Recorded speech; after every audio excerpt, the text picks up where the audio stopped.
Hello folks, I'm Andy Larson, local food systems and small farms educator for the University of Illinois Extension. Thanks for joining me for a discussion about every farmer's favorite topic, record keeping. Right. For decades, extension and outreach professionals have been harping on farmers to keep good records so that they can make better decisions about their farm family business. Despite our best efforts, only a select few really become adept at it.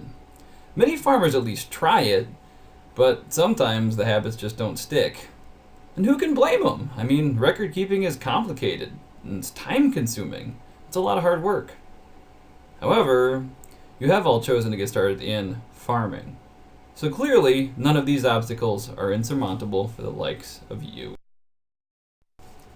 So, in order to help keep this class of beginning fruit and vegetable growers start their record keeping off on the right foot, I'm going to try and help you understand the reasons to keep good records. Be aware of the types of records that need to be kept. Utilize available tools to assist in your record keeping systems. And to use the records that you have kept to perform farm financial analysis that'll actually help you make sound decisions. During this presentation, full disclosure, I'm going to mention a few commercial record-keeping products available for sale by private, for-profit companies. My comments are not intended to be an endorsement of any specific product, but rather they represent the most commonly cited examples of tools utilized by the fruit and vegetable growers that I have encountered in my work life. Alright, so first off, why do you even need to keep farm records? It might seem a little bit intimidating at first, but I promise it will pay dividends. If you consider your farm a business pursuit and not just a hobby, then you need to treat it like a business. If you were a manufacturer producing widgets on a factory floor, you'd probably know down to the penny how much money you had in each widget, the price you would need to receive to be profitable selling them, and how many you need to sell each week in each market in order to stay afloat. The same goes for a farm business. We keep records to determine farm profitability, or sometimes the lack thereof. We keep records to determine break-even prices, showing which crops were winners and which ones were losers, and to determine which market channels are actually providing acceptable returns. Wouldn't it be nice to know that we were having profitability problems and make some mid-course corrections, rather than continuing to do the same old thing until all the money's gone and we have to shutter the factory? We also keep records to pay appropriate taxes and provide some peace of mind. You can sleep so much easier when you know your farm is making money. Or, if it's not, at least you know that you have a solid plan to turn things around. Okay, perhaps I have convinced you that keeping records for your farm is a good idea. So, what kind of records do you need to keep? Well, you might not like the answer, but stick with me. We'll talk about how to make it all manageable. I'm going to talk about 5 distinct areas of your operation, each of which should probably have its own dedicated set of records. Greenhouse production should include activities like planting, repotting, watering, labor hours for each of those activities, inputs like sprays or fertilizers, and supplies like trays or potting mix, all of these sorted by crop. Similarly, field production should include activities like planting, mulching, cultivating, trellising, scouting, etc. Labor hours for each activity. Equipment used, whether it's mechanical or by hand, which tractor, which implement. Inputs like soil amendments or crop protection products. And again, all sorted by crop. Harvest and pack is sort of the end of the production process and the beginning of the marketing process. It's getting a mature crop ready to be sold. So those records should include labor hours, equipment used for harvest, crop yield, handling, such as cooling, washing, grading, supplies, think of twist ties or bags or clamshells or boxes, and storage, where it's stored, what temperature, what humidity, all sorted by crop. You may be wondering why harvest isn't included in production costs. Well, once you start to understand the costs associated with harvesting and marketing a crop, and if those costs are higher than the price you can get for selling the crop, it actually makes more financial sense to leave the crop in the field. Harvesting and selling it would actually cost you more money. I mentioned activities several times, because there are generally quite a few different processes a grower must undertake during the production of a fruit or vegetable crop. The record-keeping system at the Student Sustainable Farm on the University of Illinois campus uses activity codes in order to assign labor costs to the appropriate production activity, to see how their labor resources are being allocated, and to determine areas or crops where they need to look for additional efficiencies.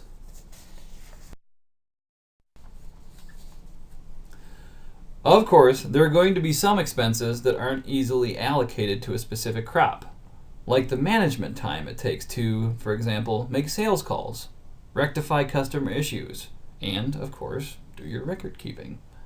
These activities will have a few associated costs like postage and printing and subscription payments, but these are essential management activities for the whole farm, so the costs will be divvied up amongst the different production enterprises. Lastly, we come to the most often forgotten cost center on the farm, marketing. Delivery and distribution have some very real costs, and we must keep records to make sure our break-even price includes both cost of production and cost of marketing. Marketing records should include labor hours for prep, for travel, setup, sales, breakdown, and hauling back to the farm. Mileage or depreciation for both the vehicles and the long-lived equipment involved in marketing, such as coolers, totes, or tents. And, of course, the actual product brought to market, the amount that was sold, and at what price. Okay, is there anything else besides those 5 areas? Well, yes. You need to record all other income and expenses related to the farm. I know, what do you mean all? Well, I mean all. Just take a look at Part 2 of your Schedule F that you're going to file at tax time if you're wondering what else there might be. Insurance, interest, rent, repairs, professional services, general supplies, and naturally, other expenses. Just to name a few we hadn't considered earlier. And I hate to say this, but these are not going to be all the expense categories that you wind up with when you put your own record-keeping system in place. There will be more. Think about advertising, donations, web hosting, buying products for resale. The list could go on. Use the Schedule F as a starting point and add categories as needed to be complete about tracking all of the farm's expenses. Okay, keeping all of those records probably sounds like a ton of work.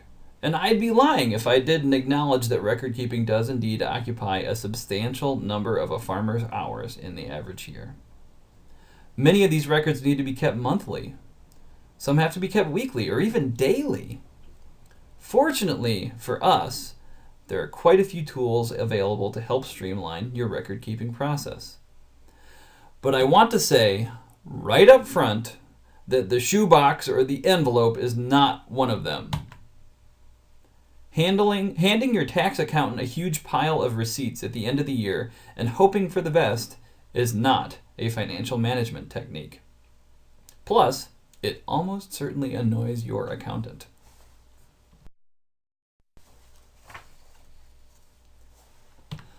The trusty old pocket notebook is still not obsolete as a farm record-keeping tool. It may not be very specific or exacting, but always having something to write down the unexpected expense, the unplanned income, the bumper crop, or the timing of a pest's arrival is a value that cannot be overlooked. If something's happening on the farm or for the farm that is not being recorded anywhere else, write it down in your notebook, and transfer it to your formal record-keeping system as soon as possible. For the tech-savvy, there are digital versions of the Pocket Notebook that make it very easy to capture the occasional text, image, audio, or attachment. One of the most common is Evernote, which syncs your notes across all of your platforms, from phone to tablet to computer. So if your smartphone is always in your pocket, it may prove as good as a notebook, and definitely better than the notebook that's not in your pocket. The other seemingly low-tech record-keeping solution that I must recommend is the Clipboard, preferably with a pencil attached on a string. Specifically, this clipboard should have a record-keeping template hung at exactly the place where the activity must be performed. For example, a greenhouse plan hung from the greenhouse door, a planting and harvesting record in the packing shed, a weekly market load list hung inside the box of the market delivery truck, and perhaps a mileage log in the cab. These templates that I'm showing are from FLAG, the Farmers Legal Action Group, and many similar products are available from a wide variety of both public and private sources. Until the ability and desire to keep all records digitally becomes ubiquitous, there is simply no replacing the strategically placed clipboard on a nail at exactly the time and the place that something needs to be recorded.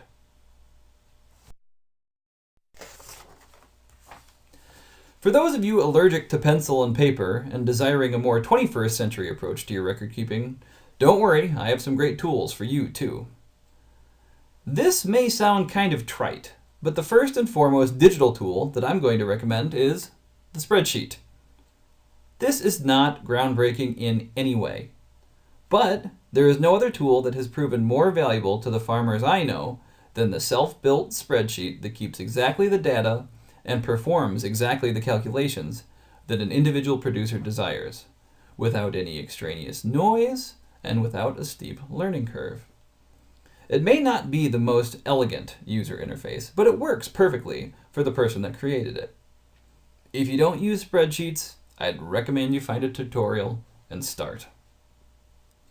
Now, this particular spreadsheet is the one my wife and I use to record our egg production and handling on a daily basis.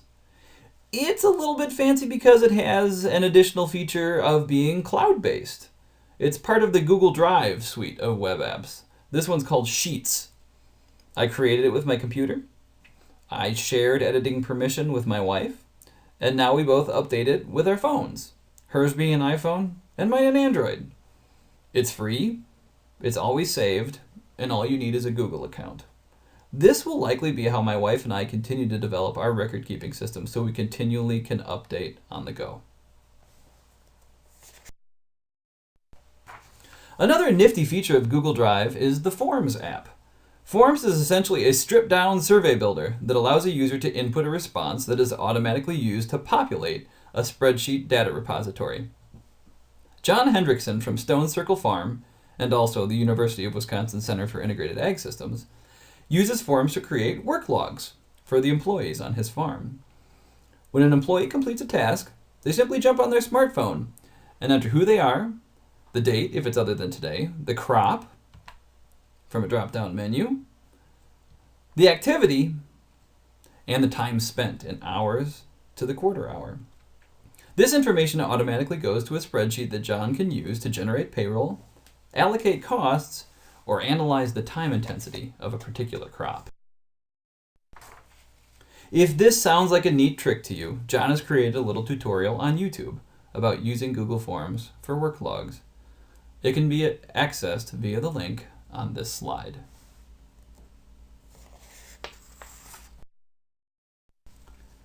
Continuing with our technological escalation, there are a couple of cloud-based record-keeping tools that have been developed specifically with the small-scale, niche market fruit and vegetable producer in mind.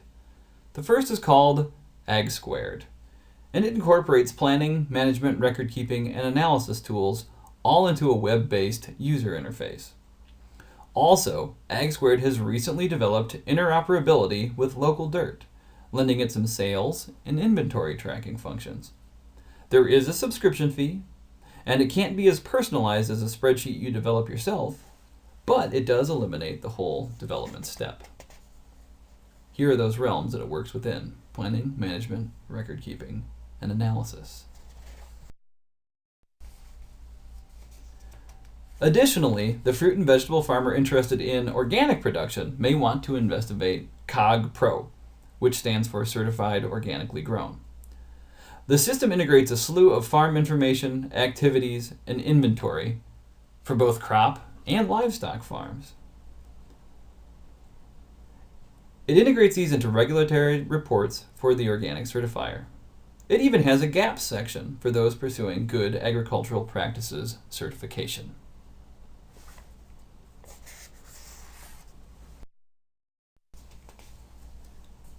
Finally, aside from basic spreadsheets, Quickbooks is probably the most frequently cited digital record-keeping and business management solution by the fruit and vegetable farmers that I have encountered.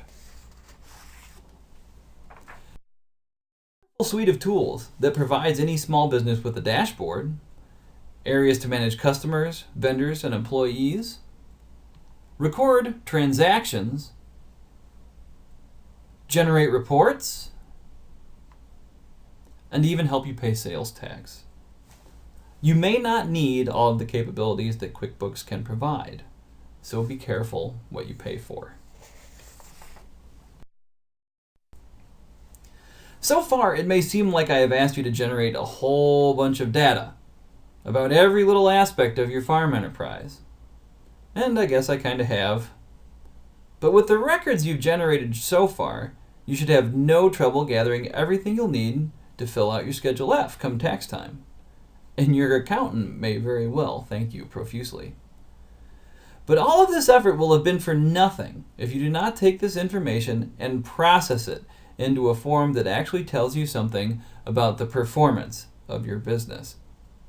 It also allows you to make decisions that will improve your farm's bottom line in the years to come. Fortunately, that there is a top-shelf vegetable farm financial management and analysis tool available for free from UW-Madison Center for Integrated Agricultural Systems. It's called Veggie Compass. Veggie Compass is basically a humongous spreadsheet put together by a team of experienced outreach professionals who wanted vegetable growers to be able to go beyond the traditional analysis that farm tax preparation provides. It can be downloaded from veggiecompass.com, and it is still being updated and improved on a regular basis. In order to use Veggie Compass, it requires that you keep the appropriate records. By using labor data forms and other farm forms throughout the growing season on both a daily and a weekly basis, farmers can record the necessary information. The info required by Veggie Compass includes all farm expenses, anything you write checks for. Schedule F tax form, farmers already have to do this stuff. All farm sales, get this from your invoices, your market or CSA logs, and your sales receipts.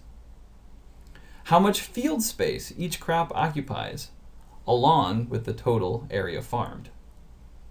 In addition, the spreadsheet allows you to assign specific costs to a crop within to allow for a more detailed use of the spreadsheet, such as some crops require specific supplies like tomato cages or plastic clamshells for your raspberries. Lastly, the spreadsheet also requires the number of hours spent in the greenhouse, field growing, harvest and packing, and all other labor hours. Hours coded in field growing and harvest and packing need to be crop specific. Let's say a farm spent 300 hours in the spring in the field growing vegetables. Well, the spreadsheet requires you to know, of those 300 hours, how much was spent on each crop. This is the most challenging part. Then, after all this information is entered into the spreadsheet, it runs calculations that can tell the grower the total cost of a crop up through harvest and pack. For instance, what it costs to plant, grow, and harvest potatoes. Crop cost up to harvest, just the growing part. How much the crop costs per pound. It calculates the break-even prices for each crops in each market channel: CSA, farmers market, wholesale, retail, other. Total labor costs by crop, and the gross margin within each market channel. The spreadsheet is so expansive that I can only show you a portion of it in these screenshots, but hopefully they can give you a sense of the value of the analysis provided to a vegetable grower who is diligent about their record keeping. In this view of a sample cost of production by crop output page, you can see in the far right-hand column the total unit cost to produce, harvest, and pack each crop on this sample farm.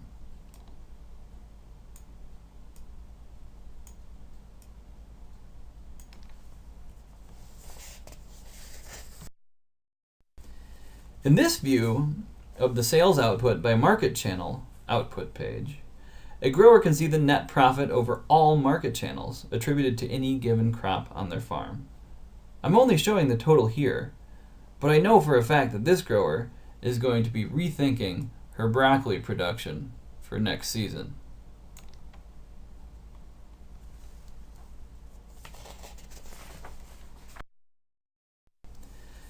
In this view of the profit and loss by market channel output, Veggie Compass produces a comprehensive snapshot of sales, gross profit, expenses, and net profit, all broken down by the individual market channels.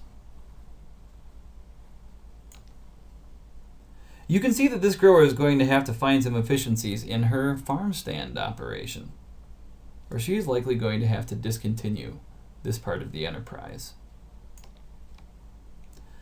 I can assure you that Veggie Compass provides can be of extraordinary value to a produce farmer. But if all seems too complicated and esoteric in these brief glimpses, I'd highly recommend the series of video tutorials on the Southern Sustainable Ag Working Group's Growing Farm Profits site.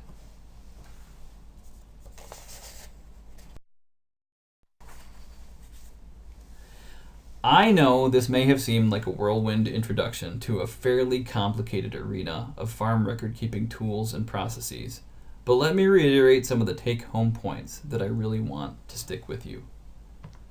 First, record-keeping is the only way to know if you're making money, what is making you money, and how your farm should change. Having the opportunity to change course before financial catastrophe strikes is something your farm and your family deserve. And all it takes is writing down some numbers. Secondly, if you're doing it for the farm, write it down. Almost any activity or transaction you are involved in for the farm purposes is worth noting. With a little practice, you'll gain a strong sense for the data that you need to track very carefully. Third, choose the suite of tools that is going to help you make keeping good records a habit. It's fairly likely that you will choose more than one of the tools we discussed today in creating your own record-keeping system. You have to decide which ones you like the most, or dislike the least, and determine how they can work together well. Finally, data is only of value when you turn it into information that helps you make decisions. Even if raw data will help you out at tax time, go that extra mile to leverage all that hard-won information into revisions and adaptations that will put your farm on the path to real financial sustainability.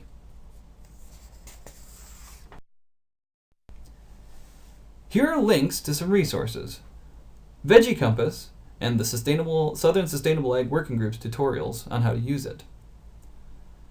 The Farmer Legal Action Group record-keeping templates as seen earlier on the Clipboard slide, and some templates for enterprise budgets and financial statements useful for produce farmers especially.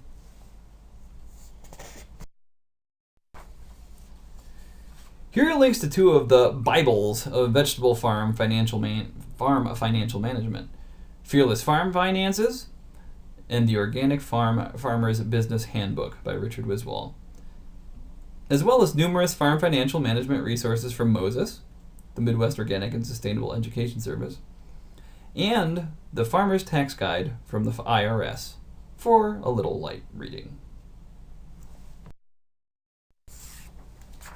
If you need to reach me about record keeping or any other topic, here's a way you can reach out to me or to Rick Weinzierl.